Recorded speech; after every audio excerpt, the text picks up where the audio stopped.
the best wide receiver in football changed teams this year, and Allen Robinson is going to the Los Angeles. No, I'm just kidding. Davante Adams changes teams, goes from the Green Bay Packers to the Las Vegas Raiders.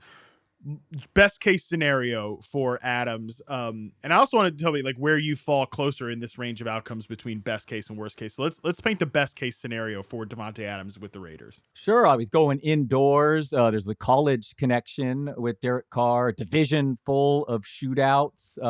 It's possible Josh McDaniels is good. I mean, it's second go around trying this. So, again, indoors, the numbers he put up his senior year in Fresno State were video game like. So, there's certainly a lot to like for, as you called him already, the game's best receiver. And I think too, a part of what could make this, there's obviously concerns about there's a quarterback drop off. That's a given. Derek Carr's a good quarterback.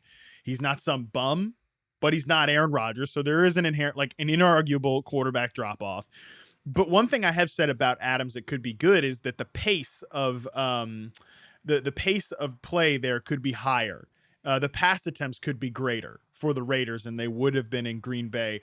Now, when I do my projections, it weighs pretty heavily on like the last 3 years of play caller data. So that doesn't make the Raiders look that great, right? Because, I've got them like 25th in pass attempts because the last 3 years, Josh McDaniels has been very pass heavy, or have been very run heavy with like the Cam Newton year, Mac Jones rookie year.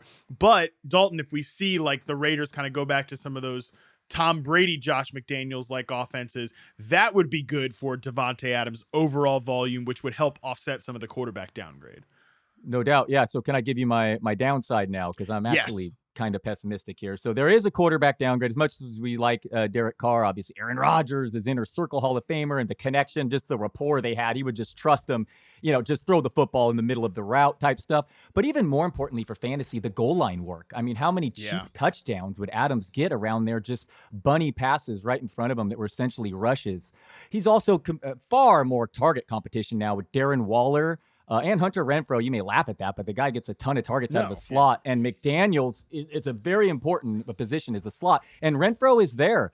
Davante Adams lined up in the slot 30% of the snaps last year with Green Bay, and he's quote unquote been almost exclusively lined up outside with Las Vegas so far. So that's not great. He was just paid a ton, going to turn 30 this offseason, switching teams. Before we even get started, I should have said this, a great Elliot Christ tweet. Since 1992, quality receivers who have switched teams have seen a 20% reduction in fantasy performance. Now, maybe some of this is natural regression with good players signing contracts, but it is something.